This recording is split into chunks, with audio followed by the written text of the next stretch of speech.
안녕하십니까. 참가번호 5번 박재령입니다. 여러분은 외국인 노동자가 길을 물어볼 때 분명 아는 길인데도 불구하고 그들의 겉모습만 보고 판단하며 나도 잘 모른다며 둘러대신 적 있으십니까? 하루에도 몇 번씩 뉴스에서 쏟아지는 인성결핍의 문제들이 나올 때 나랑 무슨 상관이야 라는 가벼운 태도로 무심히 TV 채널을 돌리신 적이 있으십니까? 그럼 이렇게 묻겠습니다. 여러분은 진짜 인성이 살아계신 분들이 정말 맞으십니까? 저는 제가 겪은 일 한 가지를 여러분들께 말씀해드리고자 합니다.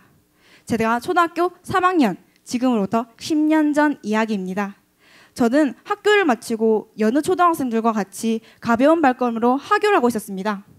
큰 길을 통해 아파트 단지로 들어설 때 차가 여러 대 세워진 좁은 골목에서 갑자기 찢어질 듯한 비명소리가 들렸습니다.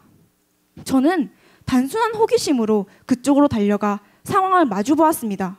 조직폭력배와 같은 흡사한 차림의 남성이 어느 한 중년 부부를 향해 강목을 휘두르고 무차별적인 폭행을 퍼붓고 있었기 때문입니다. 상황은 매우 심각했습니다. 저는 살면서 처음으로 극한의 갈등이 들었습니다. 경찰에게 신고를 하여 그 중년 부부를 구할까? 아니면 내 일이 아니야. 남의 얘기를 들으면 안 되는 거야. 라고 하며 제 스스로를 타협하고 그냥 제 가는 길을 가는 것이었습니다. 저는 휴대전화를 쥐고 1분간 고민하였습니다. 하지만 그 당시 제가 선택한 일은 그 자리를 황급히 도망치는 것이었습니다. 어린 나는 감당할 수 있는 일이 아니야 라며 스스로를 타협하고 그렇게 외면하고 말았습니다. 그 사건은 10년이 지난 지금의 제 뇌에 죄책감으로 고스란히 담겨져 있습니다. 여러분, 인성이 무엇이라고 생각하십니까?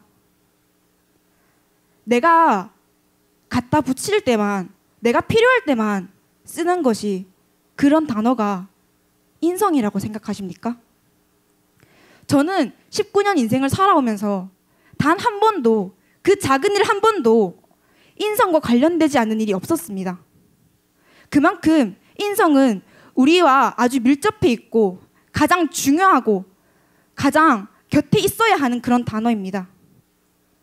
저는 그 일이 있고 난 뒤 10년 동안을 죄책감으로 살았습니다. 아무렇지 않게 하루를 보내도 항상 그 일은 제 머릿속에 있었습니다.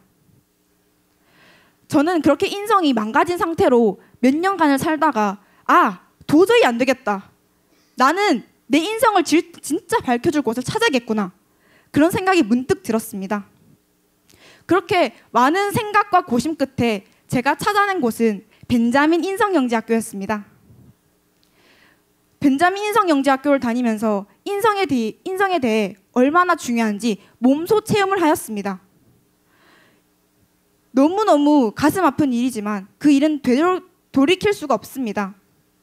제가 벤자민 인성영재학교 활동을 하면서 많은 프로젝트를 이행한 동안 정말 제 자신에 대해 많은 고민과 갈등이 들었습니다. 여러분, 오노레 드 발자크라는 사람의 명언 중에 이런 말이 있습니다. 아무것도 변하지 않을지라도 내가 변한다면 모든 것이 변한다 라는 명언인데요. 인성은 남이 바꿔주는 것이 저는 절대 아니라고 생각합니다. 내가 먼저 선택하고 바뀌는 것이 저는 인성이라고 생각합니다. 여러분들은 정말 인성이 살아계신 분들이 맞으십니까? 습관처럼 난 인성이 발라 라고 생각하지는 않으십니까? 진짜 인성이란 뜻을 정확하게 알고 계십니까? 저는 여러분들께 이런 메시지를 드리고 싶습니다. 인성은 인간이 가져야 할 가장 근본적이고 기초적인 본래의 성격입니다. 인성을 꼭 찾으십시오. 여러분, 간곡히 부탁드립니다. 지금까지 제 스피치를 들어주셔서 감사합니다.